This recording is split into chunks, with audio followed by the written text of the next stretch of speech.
Are you wondering how to become a best-selling author without those creepy gimmicks that game the system but don't get you real readers? There are many ways to become a best-selling author and sell a lot of books, but there are consistently 3 ways that we see working. If you want to know how to sell books, then this video is for you.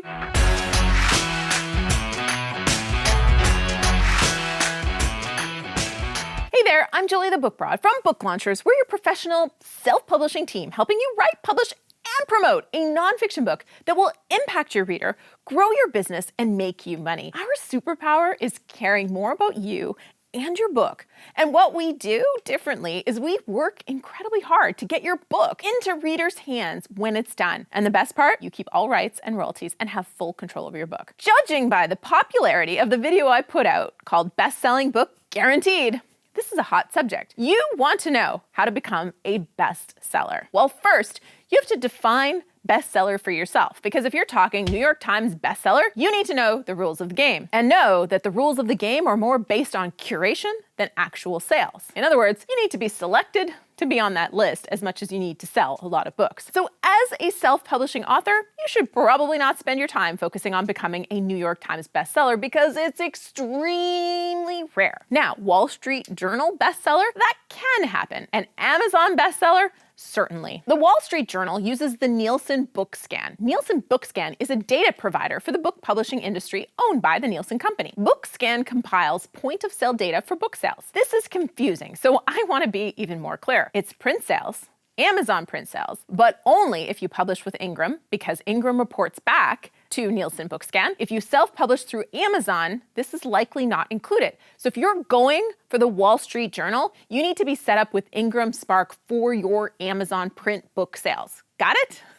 Barnes & Noble, Hastings, Target, Walmart, Costco, these are all places that report back to Nielsen Book Scan. To qualify for the Wall Street Journal list, you'll likely need to shoot for selling at least 5,000 books in a week. But some authors have reported hitting it with 3,000, so you might be able to do it for less, or it might take more depending on what hot titles you're up against in any given week. USA Today ranks all print and ebook sales from select groups of booksellers in one massive list. And Amazon updates their list, which they have 2 different lists, and they update them every hour based on real-time sales on their site. But here's the thing, those are all retail sales. They're not bulk. They also each have their own nuances and things that are not included. So it's really a game if you want to pursue any bestseller status on any specific list. So that's why I say first you have to define what being a bestseller is for you. And frankly, you should have your own list, and that should be how many copies total you're selling to your ideal audience. And if you make someone else's list while you're selling a lot of books to the right people, that's cool. With that in mind, here's 3 ways you're going to sell a lot of books and be most likely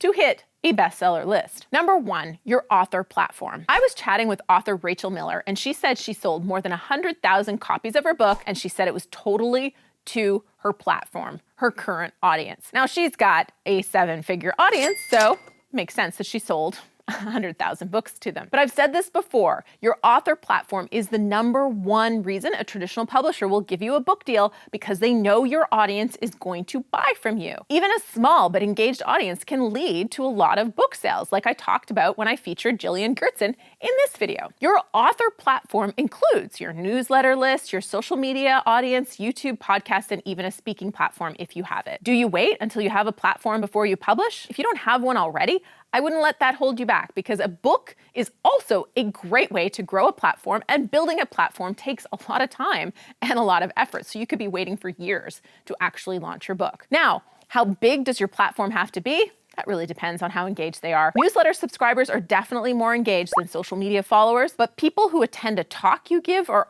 almost always the most likely to buy. So as a rule of thumb, I would say you can expect less than 0.5% of your social media followers to buy your book, 5% of your newsletter subscribers to buy your book, and maybe 30% of any of the live audiences that you're in front of. The second best way is using the platform of others. And this is how a lot of people make the big lists. They get their influential friends, coworkers, colleagues, whoever they've met to promote their book all at the same week. Often there's an incentive for buying the book in that week as well, or buying 2 or 3 copies in that week. And there's absolutely nothing wrong with this strategy. In fact, it's a great way to reward the folks in the audience of your influential friends by giving them something that's so valuable they otherwise would have paid for it, and giving it to them as a bonus for buying your book during a certain period of time. If you don't have any influential friends and you don't have a platform of your own, then number 3, you're probably gonna have to buy your way onto a list.